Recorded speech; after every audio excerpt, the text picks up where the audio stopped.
Doctor Bajrangbali ji Sharma, जो प्रयास प्रकाशन साहित्य अकादमी के राष्ट्रीय महासचिव हैं, राष्ट्रीय प्रवक्ता हैं, मैं उनको सादर आमंत्रित करता हूं। आदरणीय शर्मा जी।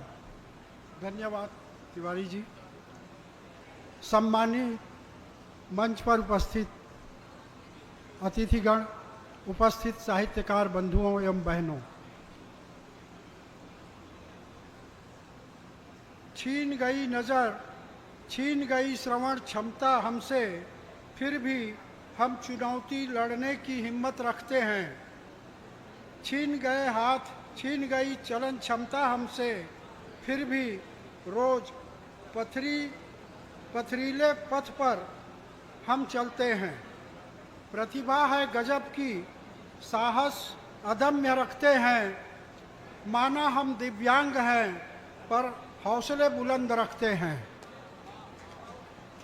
हमारा जो विकलांगता पे आधारित जितने भी हमारे शोध हैं, ये हमारी जो आत्मबल और दृढ़ प्रतिज्ञा, ये सब पर आधारित होता है। चाहे 84 लाख जीव जंतुओं में, चाहे पशु को देखिए, चाहे किसी भी प्राणी को देखिए, अगर उनका कोई भी विकलांगता उसमें आ जाती है तो उनकी जो कर्म करने की जो वृत्ति है उसको आगे बढ़ाने के लिए उनमें आत्मबल जो है वो प्रमुख होता है। तो जितने भी विकलांग हुए उनमें अगर सकलांगता से भी ज़्यादा अगर कर्म करने की क्षमता बढ़ती है, चाहे लंगड़ा को गाना गाते हुए देखिए, चाहे अंधा को तेजी से चलते हुए देखिए, और बहुत सी चीज़ों को वो आत्मसात कर लेता है, तो इसके पीछे उनकी आत्मबल, दृढ़ प्रतिज्ञा और ये बुलंद हौसला जो है वही काम करता है, और चाहे वो पशु हो चाहे मनुष्य हो। तो मेरा जो आज का मुख्य विषय है वह है, जिसमें शोध कर रहा था मैं, विकलांग राजा और ऋषि मुनि। इन्होंने दृढ़ प्रतिज्ञा के कारण ही आगे बढ़े। इसमें आप पौराणिक उसमें देखेंगे, महाभारत में धृतराष्ट्र दोनों आँख से अंधे थे, परंतु उनको अपने ही पुत्रों को, दुर्योधन को ही राज्य देना था, इसलिए उनके वो जो मनोबल थी इतना दृढ़ थी को महाभारत करवा डाले। लेकिन अगर कृष्ण नहीं रहते तो वो पूरे भारत में अपने ही पुत्रों को राज्य शासन का कार्य दिलवाते।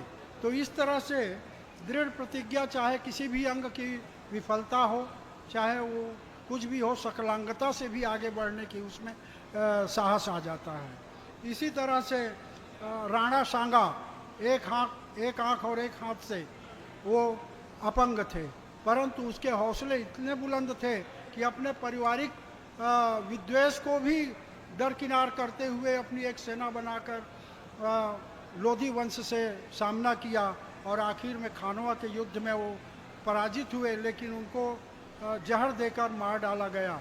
लेकिन इसी तरह से ऐसे बहुत से राजा हैं जो विकलांग होते हुए भी सकलांगता से भी आगे बढ़ के काम किए। इसी तरह ऋषि मुनि लोग भी थे, अष्टावक्र थे, और आपके शुक्राचार्य थे, दीर्घतमा ऋषि थे। इन सब के पीछे जो है आत्मबल, साहस इत्यादि का ही इसमें इनका रहता है। अंत में मैं इसको 2 लाइन और बोलता हूँ कि सृष्टिकर्ता ने जन्म देने के साथ ही कर्म भी निर्धारित कर देता है। कर्म करने के लिए आत्मबल, दृढ़ इच्छा शक्ति, उत्साह, कार्य करने एवं उसे पूरा करने का संकल्प भी जरूरी है। जो विकलांग इस कर्तव्य को पूरा करने के लिए निरंतर आगे बढ़ा, वह अपने जीवन में सकलांगता से भी आगे बढ़कर अपना नाम रोशन किया। इसमें कोई दो मत नहीं है, बहुत से उदाहरण हैं, आप सभी जानते हैं। बहुत बहुत धन्यवाद।